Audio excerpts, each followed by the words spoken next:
Hello साथियों।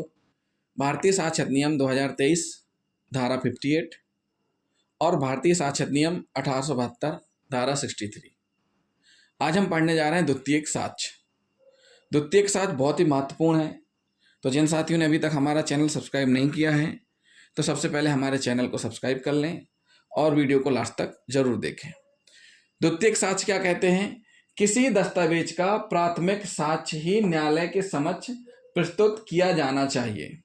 क्या किया जाना चाहिए? न्यायालय के समक्ष प्राथमिक साक्ष्य प्रस्तुत किया जाना चाहिए। क्यों किया जाना चाहिए? क्योंकि प्राथमिक साक्ष्य एक सर्वोत्तम प्रकृति का साक्ष्य होता है, मतलब सर्वोत्तम प्रकृति का साक्ष्य होता है। परंतु अगर प्राथमिक साक्ष्य का अभाव है फिर क्या करेंगे? अगर प्राथमिक साक्ष्य का अभाव है, प्राथमिक साक्ष्य की अभाव में अब आपको द्वितीय साक्ष्य न्यायालय में पेश करना है तो क्या करना पड़ेगा? आप डायरेक्ट नहीं पेश करेंगे। क्या करेंगे? प्राथमिक साक्ष्य की अभाव में न्यायालय की अनुमति से द्वितीयक साक्ष्य भी दिया जा सकता है। क्या किया जा सकता है? न्यायालय की अनुमति से द्वितीयक साक्ष्य भी दिया जा सकता है। क्या कहती है धारा 63 साक्ष्य अधिनियम की और नए वाले साक्ष्य अधिनियम में 58 कहती है कि प्राथमिक साक्ष्य की अभाव में न्यायालय की अनुमति क्या है? महत्वपूर्ण। ये देखिए, न्यायालय की अनुमति सबसे महत्वपूर्ण बात जो है, न्यायालय की अनुमति से ही द्वितीय साक्ष्य भी दिया जा सकता है।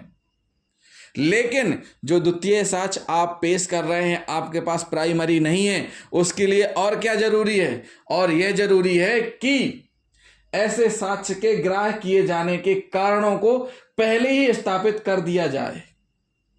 मतलब जो द्वितीय साक्ष्य आप पेश कर रहे हैं, आपके पास प्राथमिक साक्ष्य का अभाव है, उस स्थिति में यह पहले ही क्लियर होना चाहिए कि जो आप पेश कर रहे हैं साक्ष्य वह ग्राह्य किए जाने के कारणों से संबंधित है कि नहीं है। जैसे उदाहरण समझिए, कोई डिजिटल वॉइस रिकॉर्डर है, डिजिटल टेप रिकॉर्डर है, मोबाइल है, मोबाइल या किसी भी डिजिटल जो भी इंस्ट्रूमेंट है, डिवाइस है, जिसका उपयोग प्राइमरी रूप से किया गया कोई दृश्य या कोई घटना को रिकॉर्ड करने के लिए।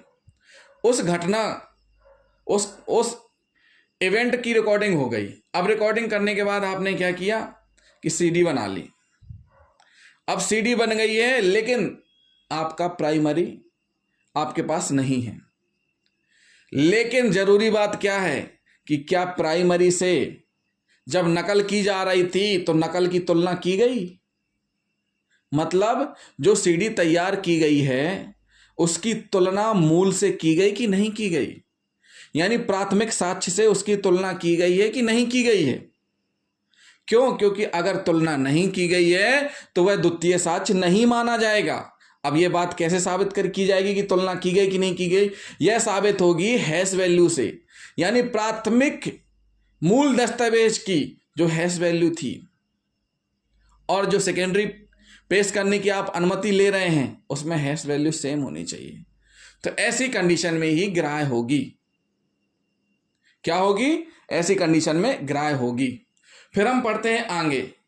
अब पेश तो किया जा रहा है सेकेंडरी एविडेंस, उसमें कंडीशन हैं, दो कंडीशन है।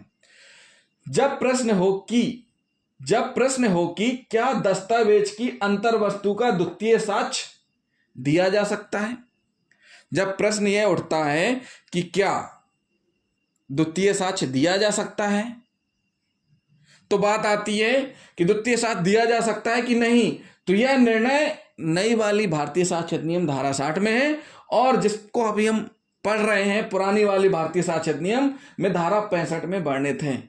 धारा 65 में वर्णित शर्तों के आधार पर क्या किया जा सकता है? धारा 65 में वर्णित उन अवस्थाओं के आधार पर द्वितीय साक्ष्य को दिया जा सकता है। परंतु क्या एक परंतु लग गया?